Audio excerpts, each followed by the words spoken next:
Hello students, NEET के trend को देखते हुए आकाश इंस्टीट्यूट हिंदी यूट्यूब चैनल आपके लिए लेके आ रहा है असरसन रीजन की एक शानदार सीरीज।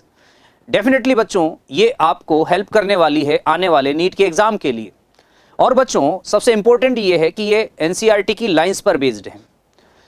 डेफिनेटली आपको हेल्प करेगी और इसलिए हमारे इस चैनल को आप फॉलो करते रहिए और हमारे साथ कनेक्टेड रहिए, जिससे आपको ज़्यादा से ज़्यादा बेनिफिट हो सके। तो चलिए शुरू करते हैं। आज हम केमिस्ट्री में इक्विलिब्रियम चैप्टर के असरसन रीजन्स के क्वेश्चंस को डिस्कस करेंगे, जो एनसीईआरटी पर बेस्ड है, एनसीईआरटी की लाइंस पर बेस्ड है। तो स्टूडेंट्स यहां पर पहले आपको कोडिंग बता दें। ये क्वेश्चन हम दोनों ही लैंग्वेज में लेके आ रहे हैं, इंग्लिश और हिंदी, जिससे कि दोनों स्टूडेंट्स इंग्लिश मीडियम भी और हिंदी मीडियम भी बराबर बेनिफिट ले सकेंगे।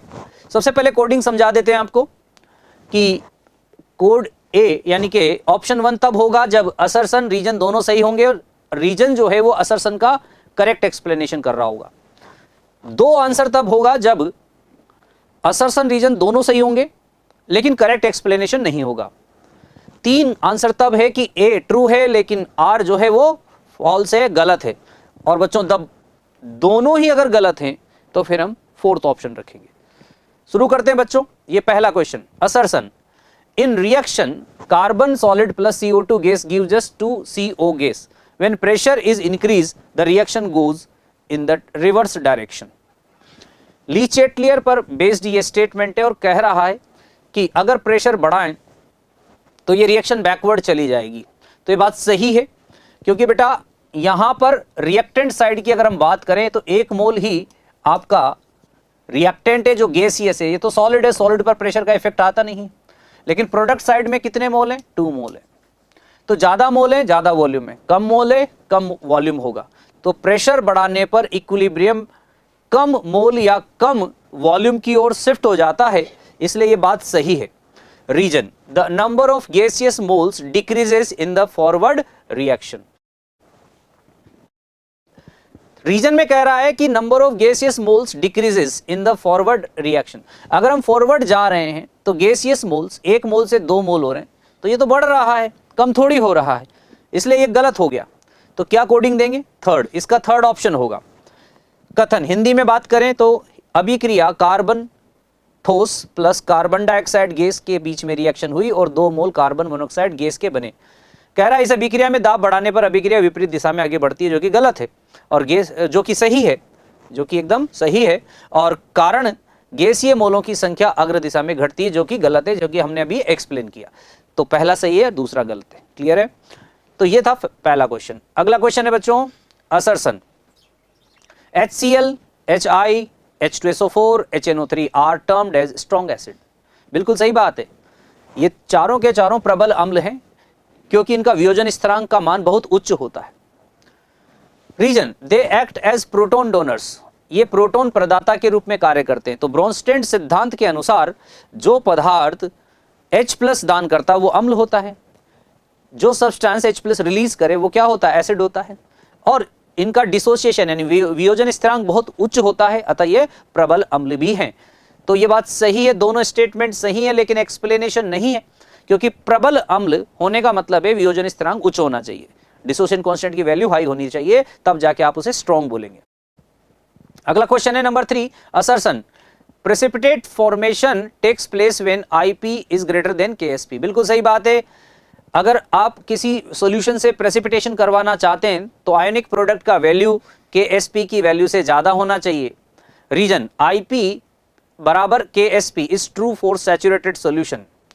अवक्षेपण का निर्माण तब होता है जब IP का मान KSP से ज्यादा हो। सही बात है। और IP और KSP का मान बराबर हो तो संतृप्त विलयन बनता है। दोनों सही है और एक्सप्लेनेशन भी है, क्योंकि IP और KSP बढ़ाने पर तो संतृप्त हो जाएगा यानी सैचुरेटेड हो जाएगा, लेकिन जैसे IP KSP से ज्यादा हो जाएगा तो सुपर सैचुरेटेड हो जाएगा, अति संतृप्त हो जाएगा, और यही एक कारण होता है जिससे प्रेसिपिटेशन हो जाता है। तो इसका आंसर क्या रहेगा? 1। नेक्स्ट बच्चों नंबर 4 क्वेश्चन है, असरसन कहता है कि pH of ammonium hydroxide solution decreases when ammonium chloride is added to it. बिल्कुल सही है। और reason ammonium chloride provides a common ion NH4 to NH4OH। देखिए कैसे है, एक्चुअली NH4OH एक वीक बेस है और वो टूट कर क्या देगा, NH4 positive plus OH minus. अब इसी में अगर मैं अमोनियम क्लोराइड मिला दूं जो कि स्ट्रॉन्ग इलेक्ट्रोलाइट है, तो वो टूटकर NH4 पॉजिटिव और Cl माइनस देगा। ये हो गया कॉमन आयन। तो कॉमन आयन इफेक्ट की वजह से क्या होगा, इक्विलिब्रियम बैकवर्ड चला जाएगा, यानी कि डिसोसिएटेड फॉर्म से अनडिसोसिएटेड फॉर्म में आ जाएगा। अब इससे OH माइनस आयन की कंसंट्रेशन क्या हो रही है, डिक्रीज हो रही है। पीएच की अगर हम बात करें बच्चों, तो वो H प्लस आयन की कंसंट्रेशन के इनवर्सली प्रोपोर्शनल होता है, लेकिन OH माइनस आयन की कंसंट्रेशन के डायरेक्टली प्रोपोर्शनल होता है।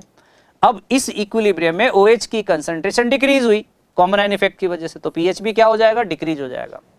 तो कथन कहता है कि अमोनियम हाइड्रोक्साइड विलयन में अमोनियम क्लोराइड मिलाने पर इसका पीएच घट जाता है, बिल्कुल सही बात है। और अमोनियम क्लोराइड अमोनियम हाइड्रोक्साइड के लिए एक समान प्रभाव NH4 प्रदान करता है और इसीलिए इसका पीएच कम हो जाएगा। तो ये बात सही है, इसका आंसर अपना होगा 1। ठीक है बच्चों, नेक्स्ट क्वेश्चन। अब number 5, assertion for the reaction 2HI give just H2 plus I2 gaseous, change in pressure does not affected the equilibrium state. Reason for the reaction 2HI gaseous give just H2 plus I2 gas है, del Ng 0। बिल्कुल सही बात है। जिन reactions के लिए del Ng 0 होता है उन पर प्रेशर का कोई इफेक्ट नहीं होता, वो रिएक्शंस ना फॉरवर्ड जाती है ना बैकवर्ड जाती है, सेम रहती है। कथन अभिक्रिया 2HI H2 plus I2 के लिए दाब परिवर्तन साम्य अवस्था परिवर्तन को प्रभावित नहीं करता। बिल्कुल सही बात है, साम्य अवस्था को प्रभावित बिल्कुल नहीं करता क्योंकि del Ng का मान 0 है। तो ये भी एक्सप्लेनेशन हो गया, करेक्ट एक्सप्लेनेशन है, दोनों सही हैं और इसलिए आंसर 1 होगा। Number 6, whenever an equilibrium is disturbed by change in concentration, pressure or volume, the composition of equilibrium mixture change। बिल्कुल सही बात है। तो when a change in temperature occurs, the value of equilibrium constant Kc is changed। बिल्कुल सही बात है, दोनों डिपेंडेबल होते हैं। कह रहा है कि इक्विलिब्रियम कंसंट्रेशन, तो लीचेटलर प्रिंसिपल के अकॉर्डिंग अगर कंसंट्रेशन आप बदलोगे, जैसे रिएक्टेंट की कंसंट्रेशन बढ़ा दी तो वो फॉरवर्ड शिफ्ट हो जाती है, प्रोडक्ट की कंसंट्रेशन बढ़ा दी तो बैकवर्ड शिफ्ट हो जाती है। तो इससे जो कंपोजिशन है वो बदल जाता है और ये चीज प्रेशर से भी अफेक्ट होती है और वॉल्यूम से भी। When change in temperature occurs the value of equilibrium constant KCs change. बिल्कुल सही बात है, क्योंकि टेम्परेचर पर डिपेंड करता है। इक्विलिब्रियम कांस्टेंट एकमात्र टेम्परेचर पर डिपेंड करता है, इसलिए अगर टेम्परेचर बदलोगे तो केसी भी बदल जाएगा। कथन जब सांद्रता, दाब या आयतन में परिवर्तन करके साम्य को बाधित किया जाता है तो साम्य मिश्रण का संगठन परिवर्तित हो जाता है। कारण जब ताप में परिवर्तन होता है तो साम्य स्थिरांक Kc का मान परिवर्तित हो जाता है।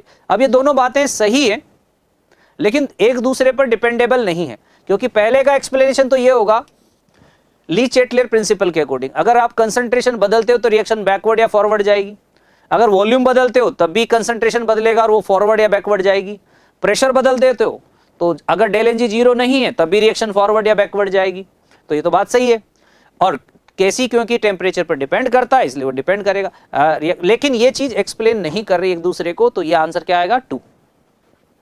7th assertion ionization of acetic acid is suppressed by adding sodium acetate। Reason addition of acetate ion to acetic acid solution decreases the dissociation of acetic acid due to the common। बिल्कुल सही बात है, common ion effect से जैसा अभी हमने किया explain वैसे ही आपका यहाँ पर डिसोसिएशन के हेल्प से हम एक्सप्लेन कर देंगे। ये देखिए वीक एसिड है, ऐसे टूट देगा रिवर्सिबल। अब अगर हम इसमें सोडियम एसिटेट मिलाएंगे जो कि एक स्ट्रॉन्ग सॉल्ट है तो वो CH3CO minus plus Na plus देगा। तो ये हो गया कॉमन आयन इफेक्ट और इसकी वजह से इक्विलिब्रियम किधर चला जाएगा, बैकवर्ड, तो इसका डिसोसिएशन कम हो जाएगा, सप्रेस हो जाएगा। कथन सोडियम एसिटेट मिलाने पर एसिटिक अम्ल का आयनीकरण कम हो जाता है। बिल्कुल, ये इस अग्र दिशा को आयनीकरण बोलते हैं और वापस आने को एसोसिएशन या संगुणन बोलते हैं। कारण एसिटिक अम्ल विलयन में एसिटेट आयन मिलाने पर समान प्रभाव के कारण एसिटिक अम्ल का वियोजन कम हो जाता है। तो बच्चों ये बात एक्सप्लेन हो रही है, एसिटेट आयन का कॉमन आयन इफेक्ट आ रहा है, इसलिए आंसर क्या देंगे 1। अब आता है number 8 assertion a catalyst does not alter the concentration of reactants and products in a state of equilibrium. A catalyst increases the speed of both forward and backward reactions to the same extent। Catalyst का अगर हम graph देखें बच्चों तो catalyst करता क्या है कि कैटलिस्ट मिलाने से इक्विलिब्रियम बस थोड़ी जल्दी आ जाता है, लेकिन इक्विलिब्रियम का जो स्टेट है वो नहीं बदलता। आप देख सकते हैं ये टाइम t2 पर आ रहा है और टाइम t1 पे आ रहा है। पहले ज़्यादा टाइम पे आ रहा है, अभी कैटलिस्ट मिलाते ही, यहाँ हमने कैटलिस्ट मिला दिया तो कैटलिस्ट मिलाते ही वो कम टाइम पे इक्विलिब्रियम, लेकिन इक्विलिब्रियम स्टेट पे कोई फर्क नहीं पड़ता है। कथन, एक उत्प्रेरक साम्यावस्था में अभिकारक और उत्पादों की सांद्रता में परिवर्तन नहीं करता है। सही स्टेटमेंट है। और उत्प्रेरक अग्र और प्रतीप दोनों अभिक्रियाओं की चाल को समान परिमाण से बढ़ा देता है। बिल्कुल सही बात है। तो ये बात आपके हिसाब से 1 हो जाएगा आंसर, क्योंकि एक्सप्लेनेशन हो रही है। अब चलते हैं next number 9। Assertion, the value of equilibrium constant is independent of initial concentrations of the reactants and products. The value of equilibrium constant is independent of initial concentration of the reactants and products. बिल्कुल सही बात है। Reason, equilibrium constant is applicable only when concentration of the reactants and products have attained their equilibrium state. बिल्कुल सही बात है। केसी और KP तभी डिफाइन होता है बच्चों जब रिएक्शन में इक्विलिब्रियम आ चुका होता है, क्योंकि इक्विलिब्रियम स्टेट पर जो रिएक्टेंट्स और प्रोडक्ट की कंसंट्रेशन है उसका रेशियो केसी या जो पार्शियल प्रेशर का रेशियो है वो कहलाता है केपी। कथन, साम्य नियतांक का मान अभिकारकों और उत्पादों की प्रारंभिक सांद्रता पर निर्भर नहीं करता। बिल्कुल नहीं करता, क्योंकि इनिशियल अमाउंट आप कुछ भी ले लीजिए। फॉर एग्जांपल मैं आपको एक कंडीशन समझाता हूं, उससे आपको क्लियर हो जाएगा। मान लीजिए हमने 1 मोल लिया और उसमें से 0.4 कम हो गया, तो ये 0.4 बना और ये 0.6। अब इक्विलिब्रियम आया तो केसी का वैल्यू हुआ बच्चों 0.4 बाय 0.6, डिफरेंस लेंगे तो 2/3 आ जाएगा। अब अगर मैं इनिशियल कंसंट्रेशन बदल कर 1 मोल के बजाय 10 मोल कर लूं तो इक्विलिब्रियम पर उसमें से 4 मोल कम होके इसके 6 मोल बचेंगे और इसके 4 मोल बनेंगे, तो केसी का वैल्यू अगेन 4/6 मतलब 2/3 आ जाएगा। तो आपने देखा कि 1 मोल लेने पर और 10 मोल लेने पर यहाँ केसी पर कोई फर्क नहीं पड़ रहा, इसलिए पहला स्टेटमेंट आपका सही है। और साम्य नियतांक केवल तभी लागू होता है जब अभिकारकों और उत्पादों की सांद्रता में अपनी साम्यावस्था प्राप्त कर ली हो। ये भी बात सही है, लेकिन एक्सप्लेनेशन तो नहीं है, इसलिए इसका आंसर क्या होगा 2 आपका आंसर हो गया। ठीक है, अब चलते हैं अगले क्वेश्चन पर, और अगला क्वेश्चन ले रहे हैं 10। असर्शन, एक इक्विलिब्रियम के बारे में हो रहा है। Nickel solid plus 4 carbon monoxide gas nickel tetra carbonyl gas for above reaction KCs. बिल्कुल सही बात है, क्योंकि सॉलिड को इक्विलिब्रियम पर कंसीडर नहीं करते, प्योर सॉलिड और प्योर लिक्विड को, क्योंकि उनकी एक्टिविटी 1 होती है। Reason, for heterogeneous equilibrium the concentration of pure solid and pure liquids are not considered in the expression of the equilibrium constant. तो ये बात सही है, इसका केसी का फार्मूला ये है, और इस्मांगी साम्य के लिए साम्य नियतांक के व्यंजन में शुद्ध ठोस या द्रवों की सांद्रता पर विचार नहीं किया जाता। कारण क्या है, इनकी सक्रियता 1 या एक्टिविटी 1 होती है। तो ये करेक्ट एक्सप्लेनेशन हो गया बच्चों, तो आंसर होगा 1। अब 11, assertion, a chemical equilibrium remains undisturbed when an inert gas is added to the system at constant volume. अब वॉल्यूम कांस्टेंट है, ध्यान दीजिए, अ कांस्टेंट वॉल्यूम है तो कंसंट्रेशन होती है N/V। अगर V नहीं चेंज हो रहा तो, या NV नहीं चेंज हो रहा तो C चेंज नहीं हो रहा, और C का ही रेशियो होता है क्या, KC, प्रोडक्ट की कंसंट्रेशन बाय रिएक्टेंट की कंसंट्रेशन। अब C अगर चेंज नहीं हो रहा तो KC पर भी कोई इफेक्ट नहीं आ रहा। तो ये बात सही है, कांस्टेंट वॉल्यूम पर कोई फर्क नहीं पड़ता किसी इनर्ट गैस को मिलाने पर। Reason, the addition of an inert gas at constant volume does not change the partial pressure or the molar concentration of the substance involved in the reaction। Actually partial pressure का ratio change नहीं होता, ठीक है ना, constant volume पर, तो इसलिए KP भी चेंज नहीं होगा, और इसलिए इनर्ट गैस को यानी अक्रिय गैस को मिलाने पर इक्विलिब्रियम पर कोई प्रभाव नहीं होता। करेक्ट एक्सप्लेनेशन है, इसका आंसर देंगे हम 1। नेक्स्ट और last question, assertion, aluminium trichloride is Lewis acid. सही बात है, जिसका ऑक्टेट इनकम्प्लीट रहता है उसी को ल्यूइस एसिड कहते हैं, क्योंकि वो एक लोन पेयर ऑफ इलेक्ट्रॉन को एक्सेप्ट कर सकता है, किसी भी बेस से एक लोन पेयर ऑफ इलेक्ट्रॉन को एक्सेप्ट कर सकता है। और ये डेफिनेशन भी है ल्यूइस एसिड बेस थ्योरी का, कि जो लोन पेयर डोनेट करे वो बेस और जो लोन पेयर एक्सेप्ट करे वो एसिड होता है। तो कथन है एल्यूमिनियम ट्राइक्लोराइड एक लुईस अम्ल है, बिल्कुल सही बात है, और LCl3 इलेक्ट्रॉन युग्म ग्रहण कर सकता है, ये परिभाषा भी है, इसलिए आंसर क्या आएगा 1। तो देखा आपने बच्चों, असर्शन रीजन में हमें NCERT में जो थ्योरी है और उसकी जो स्टेटमेंट है उन पर बिल्कुल ध्यान रखना है, उसको फोकस करना है, उसको अच्छे से समझ लेना है, तो आपके असर्शन रीजन एकदम करेक्ट जाएंगे और नीट में बहुत बढ़िया स्कोर होगा। तो बच्चों इसी तरह के और असर्शन रीजन के क्वेश्चंस के लिए हमारे साथ जुड़े रहिए आकाश हिंदी यूट्यूब चैनल के साथ। थैंक यू बच्चों।